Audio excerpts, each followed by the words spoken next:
sana may pasala ito Anti-Elderly Abuse Act. At ang ating ang mga sektor ng ating mga vendor, ng mga senior citizen din ginigipit. Pilit na pinapaalis sa kanilang pwesto, dapat na pinagbibigyan na lang sana dahil dyan na lang po sila kumukuha ng kanilang pangaraw-araw. Dahil imbis na makatanggap sila ng ayuda, ay hindi pa. Kasi ang mga ayuda na natatanggap nila, dapat ay para sa kanila, ay napupunta sa mga tambay, na ang mga tambay na yon ay ina-addict lang ang mga ayuda kanilang pinatanggap.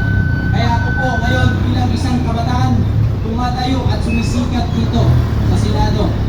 Mag-iisang taon na din po ako nananatili dito. June 5, 2025 po, nag-start ng aming paglalakbay. Nanatili po ako dito sa Pilipinas para patuloy po na suportahan ang Senado at siyempre ang ating minamahal na Vice Presidente sa kanyang pagserbisyong totoo, serbisyong sincero, serbisyong 24. Walang pinipilingan, wala siyang pinipilit, wala bukas sa kanyang opisina sa lahat. Ang ating minamahal na Vice Presidente ay ating ipaglaban, protektahan natin at ibasura sana ng Senado ang itong impeachment na ito. No to impeachment, protect Senator Bato. Maraming salamat po dito sa Masada at maraming salamat po sa DRS at kay Yosek Bineto, Ranke Bineto at kay Tatay Rani. Maraming salamat din po sa kanila sa pagpaparada sa aking bisikleta noong panahon po na ako'y pumunta sa QC. At siyempre, sa ating minamahal din po na Wellness Pilipinas, naturukan po ako ng kanyang acupuncture. So nahimasmasan po yung aking pagod sa aking paglalakbay. So yung aking bisikleta nakaparada po nung nakaraan doon sa parada sa pwesto po ng Action Center ni Tatay Rani. Kay Yosek Ranke Bineto, maraming salamat din po sa kanya nung time na nasa Davao City po ako. Hindi niya po ako pinabayaan. Maraming salamat po sa Masada at sa DRS. At siyempre, mabuhay ang ating minamahal na Pangulong Duterte at mabuhay ang ating Vice Presidente at protect Senator Bato. No to impeachment. Mabuhay ang Pilipinas. Sikat! Maraming salamat po, Sikat Pilipinas.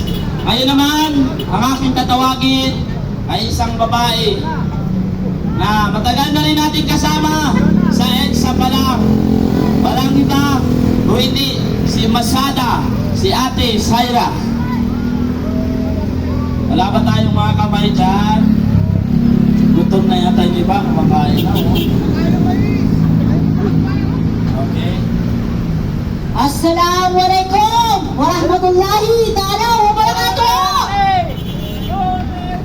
Gusto kong magpasalamat sa lahat ng nandito at lalong-lalo na pasasalamatan ko po ang tunay na Royal DDS. Number 1 na po dyan, si Tatay Rani Lodovica ng Quezon City. Siya po ang tunay na masasabi ko na totoong DDS dahil 2016 pa lang andyan na po siya sa may labas po ng Batasang Pambansa. Nandun din po kaming magkapatid.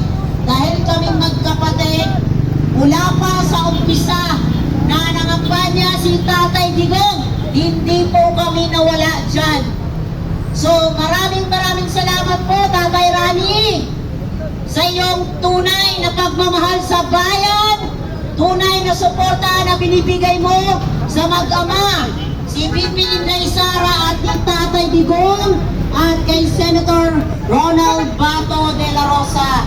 Kami po ay nagpapasalamat sa mga vloggers at lalong-lalo na po sa Duterte Rider supporters na walang humpay, na tunay na nagbibigay ng suporta, walang tulugan. Ika nga ni Herman Moreno, mabuhay po kayong lahat. Pagpalain po kayo ni Allah sa inyong pagbibigay suporta at pagmamahal sa ating inang bayan. Masalamat din po ako sa aking katabi na nandyan palagi para ipakita ang kanyang pagmamahal sa ating inang bayan, sa ating pamilyang Duterte, kay Senator Ronald Bato de la Rosa na pilit na gustong kunin ng mga taong wala naman talagang naiambag sa ating bansa